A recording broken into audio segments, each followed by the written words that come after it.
Hey everybody, wanted to make a video. Hadn't made one in a while. Um, got a couple things that I would like to talk about. This right here, bayonet. If you recognize this bayonet, we can definitely be fucking friends. Um, this is a bayonet for a Mosen nagant, and that's what I want to talk about today. These rifles are, in my opinion, they're kind of crude in their design, but they are absolutely awesome rifles, hands down. Um, got a 7.62 by 54R.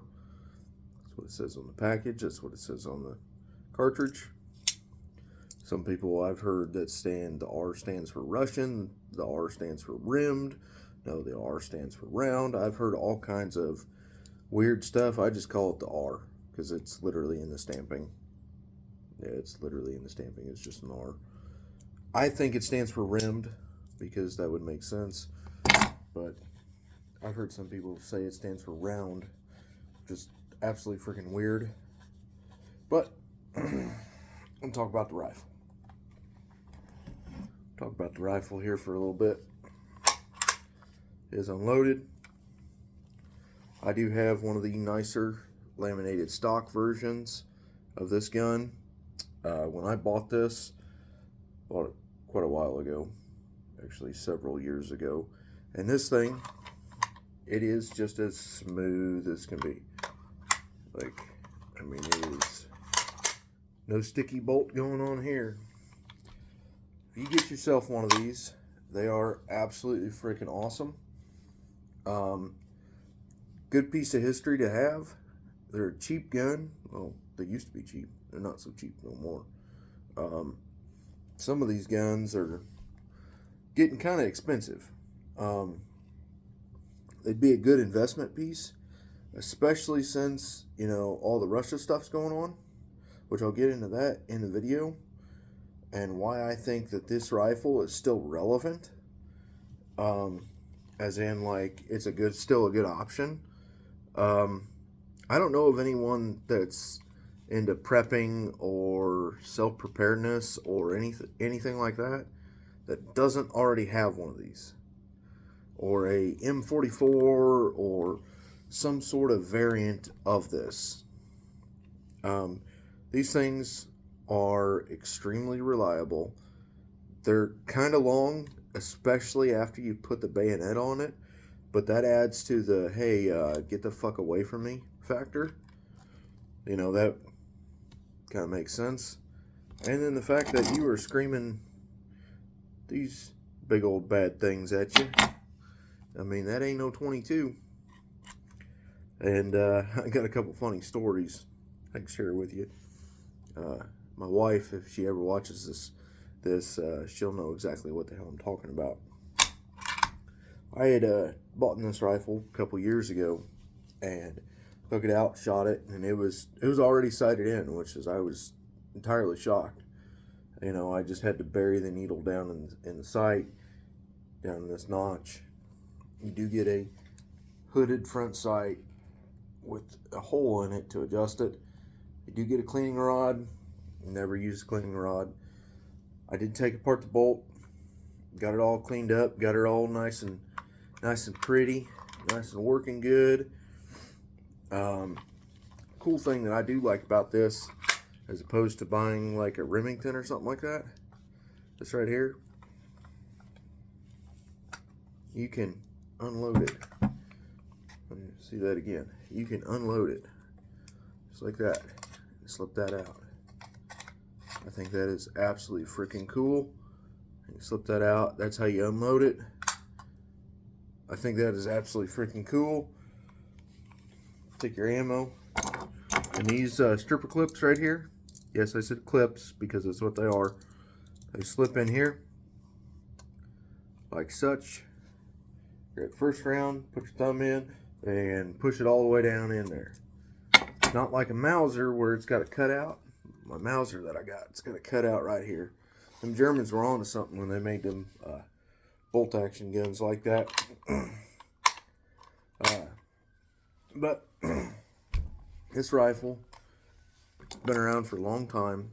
It's a design that's, you know, to my knowledge, they don't make modern production Mosens anymore. At least I haven't heard of one. And, you know, this round, or this piece of ammo, is used in several different platforms of firearms. I believe it's the PSL. It's like a semi-auto, Dragunov style sniper rifle. It's used in that one, and there is a machine gun that I know of that uses this type of ammo. And there are probably several others that I don't know. I'm not very familiar with communist style guns. I'm more of an American's gun kind of guy. There are some stuff that I like that actually works pretty good that are communist style guns that I don't own.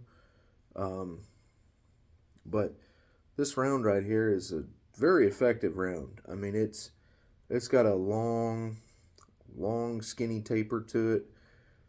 I'd imagine the BC on this is relatively high. The BC bullet coefficiency, you know, it's got a nice long taper to it. And, you know, this rifle is pretty rugged. And the fact that this steel cased, you can get a lot of power in that. But I seen something that was kind of laughable at first, and then I thought about it for a little bit.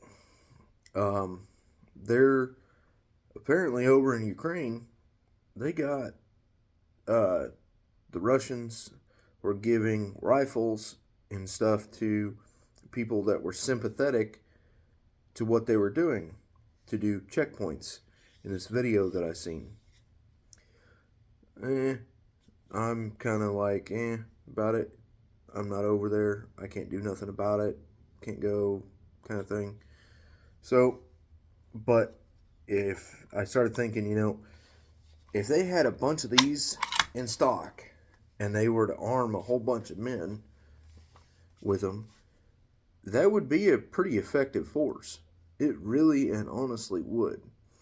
If you got 60 or 70 guys armed with these guns, these rifles will really freaking reach out there. And I mean it. This right here has got way more power than your AK round. It's got way more power. I guarantee you this will reach out a lot further than an AK round will, especially with how long this barrel is. You know, you get a massive sight radius with that. Aids in accuracy. And then on top of that, you can put a bayonet on the end of it. I'm pretty sure these bayonets are illegal as far as like using them, because it is a hex shaped. And I think I'm not up to date on everything, but I do believe that the Geneva Convention banned the use of these in war, because there's something about how it goes to stitch back together or something like that. You know, it's hard with it being a star shaped. I don't know if you can see that looking down the camera. I don't know if you can see that or not. Yeah, it ain't gonna show it. But these things, they're absolutely fucking great. And on top of that, they made the tip flat so it tears. And it doubles as a screwdriver for when you got to take down your rifle. They were thinking about something. And on top of that, this right here is probably one of the most Bubba fucked guns on the face of this earth. And when I mean that, I mean somebody done got a hold of it and tore it up. Or just didn't care. And just got a hold of it, completely destroyed it, chopped the barrel down, done all kinds of weird stuff. I've seen, there's a video where somebody turned one of these into a pistol. believe it's on Brendan Herrera's channel. You want to talk about a flashbang? Yeah, that's a flashbang with one projectile. I mean, that would be absolutely freaking cool. I would love to shoot that gun if I ever got the opportunity. I would love to shoot it, and I would bring my own ammo. Another cool thing about this gun is I do like, yes, I am putting the bayonet on. It slips on. See, it slips on. Push, spring loaded, and then it's locked. I mean, that is solid. There is no play on that whatsoever. And that's not going anywhere. Okay. When I bought this rifle, like I keep saying, a couple years ago, this thing right here, I bought it for the collecting factor. I thought it was cool. I always wanted a Mosen. I wanted a Mosen back when I was in high school because I thought they were just absolutely cool. And then the fact that the ammo was cheap, and you could everybody and their brother and sister that I knew had one. And I thought, man, those things are really cool. You know, you get a nice, beautiful wood stock. You know, it's blued. It's not a Cerakote crap or powder coat or anything like that. And then you get a nice bolt. Triggers, not so good. The fitment's kind of rough. But it's a rugged gun. I just wanted something to go out and play with and shoot. Ammo was cheap. You spend $80 on 400 and some odd rounds of ammo. In fact, I still have like 7 cans downstairs that I gave less than $100 for. And these things, they ain't going nowhere anytime soon. Ammo might be a little difficult to get in the United States now. But people step up. There's enough of these in this country and all kinds of other guns that shoot that type of ammo. Somebody will jump up and fill that plate. But when I bought this gun, I thought it was funny. Back before I bought my house and moved out of the country and stuff, there was a meth head lived next door to me in the trailer next door. Yes, I know, I used to live in a trailer. And then I moved to a very uppity town that is laughable by how some of the people act and how snooty and rude and absolutely disgusting human beings they are. Makes me miss living out in the country, but also not so much. But long story short, there was a meth head that lived next door to me. One night, he's out doing something or whatever, and I'm sitting on the porch. It's blacked out. Ain't nobody seeing nothing. Porch light ain't on. And it's late. Wife's asleep. I kid you not. I kid you not. This guy has a bunch of people pulling the driveway, and they're all talking and basically, you know, having a conversation about how they're going to come up with money and shit. And one of them makes a suggestion, well, why don't you just go over there and rob your neighbor? He's got a nice truck, he's got cars, he's got all kinds of stuff. And keep in mind, at the time, I had an Audi, I had 2 pickup trucks, a Dodge, a Jeep, and then my wife's pickup truck. So I had 5 vehicles in my driveway. I don't have all those no more. I just have my one truck that was that was there at that time, and then my new one. That's it. I got rid of everything else. Anyway, they're all saying, well, your neighbor looks like he's doing pretty good. Well, you know what I did? I walked around the back part of the trailer, went in the back door, grabbed this damn thing off the wall, put the bayonet on it, walked back over on the front porch, sat down. Yeah, well, I guess they decided they were going to act upon that. And, well, I stood up off the front porch with like a bayonet on the end of it and yelled at him a little bit. Oh boy, I think he done did shit himself. I mean, it stunk. It was funky. And just for added effect, I racked the bolt and shot the damn tree right in front of my trailer. Thought that shit was hilarious. You want to talk about a fireball coming out of this sumbitch? I can't imagine what an M44 does, which is the shorter version of this. But long story short, this rifle is still relevant. It's still effective, especially if those dumbasses in my situation would have stacked up and lined up, because this has got some serious penetration. And anyway, I always like telling that story because it's absolutely fucking funny. They literally moved out like the next night. Like, I kid you not. Like, it was like the next night, it was like nobody lived there. And nobody showed up over there for like a year, year and a half. And then finally, just out of nowhere, someone shows up. I think it was funny. Anyway. This is an absolute freaking awesome rifle. If you're thinking about getting one, I would do it now. Because you can't import these into the country anymore. The value on these things is only going to go up. Collector value, especially get one in nice condition. If you can't get one in nice condition, get at least 2 or 3 that are in okay to kind of crappy condition, and make sure you get a good price on it.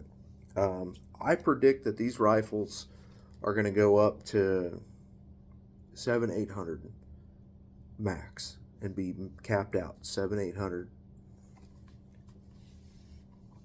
I really do.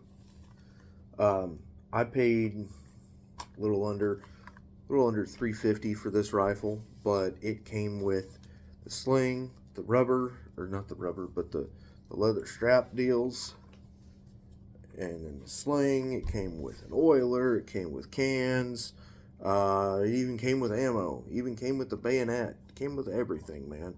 I've always freaking wanted one of these. They're a good rifle. You take it apart, you clean out all the cosmoline on it, it'll be a damn good gun. I've seen videos, if you live down south and you got hogs, I've seen people take and use this damn thing on hogs. And boy, it really takes care of them. It really and honestly does. There's a video of a guy sitting up he's on a fence line, and he sets his rifle up on a post. Doom, nails one hog, racks it real quick, comes back on it as the herd's running away, and he gets 3 of them like that. That's awesome. That's some fast shooting right there. You got 3 hogs. Granted, they're all out in the middle of an open field, but man, he got 3 hogs with a freaking Mosen. That's awesome. Now, there are some variants out there. Now that I think about this, there are some variants that are 30-06. I think Remington made them. Remington or some other company made them. Those, have them checked out by a gunsmith, and if they are, gunsmith says they're cool to shoot it every now and then, put it on the wall. But if you get a chance to buy one of these, do it. It's just like an M1 Garand. The price is only going to go up. It's not going to go back down.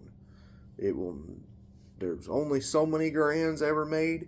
There's so many Mosens ever made, and that's it.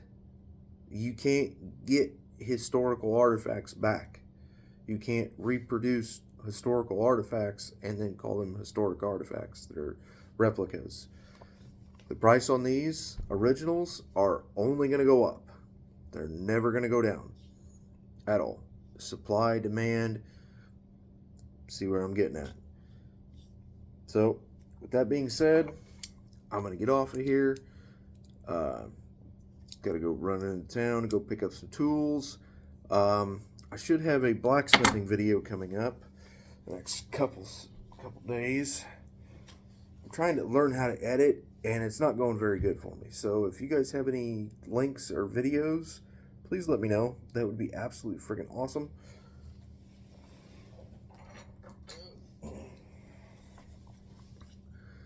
I decided to make some nails. I bought a nail header from Centra Forge. This one did not turn out so good, but it actually turned out in my favor because I'm going to drill a small 1/8 inch hole and then pound it in and use that as a hook stop for my welding hood, because every nail that I pounded in, I'd have to hammer it in at an angle like this, and then only part of it would sit on there, and then the heat build up in the shop and it'd warp the strap that goes around my head. If I have this one in there, it's not going to come off, and it's going to sit flat and keep my helmet nice. This one, it's only straight because I took it to the grinder. One side is flat, the other side is not, but nevertheless, it is still a nail. I've only made 3 of these. I plan on making more. This is my first one. Absolutely screwed it up. This is my second one. This is my third one. So that'll be that. Let's see what else. Oh, I've got a couple other videos coming up. Probably one's going to be on the C308. One of them's going to be on my Glock 34. Another one's probably going to be on a couple other rifles that I have. They're going to be re-uploaded videos, like updates, asking how they're doing, all that other fun stuff.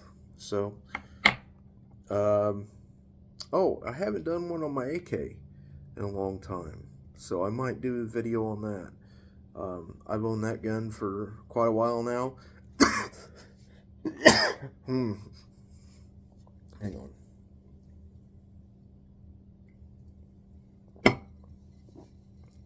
Anyway, I haven't done a video on that one in a long time. I think it'd be awesome to do another video on that. I'm gonna get off here, y'all. I got some stuff to do. Oh, and I started a box garden. So if you're stuck around this long, please let me know. Do you guys want to see gardening? Do you guys want to see prepping? Do you guys want to see all that stuff? If so, let me know. That'd be absolutely awesome. I'm trying to change up the viewing locations so that way I'm not in my living room. I'm trying to get my room put together for videoing, so that way I can have 2, maybe 3 GoPros going at the same time, and then get it worked out some way, because just using my phone does not make good video quality. The lighting, the angles, it's all kinds of weird, and I see the video quality that some other people are putting out, and it kind of shows. So I'm gonna get off here, y'all. Y'all take care. Have an amazing and blessed day. Bye.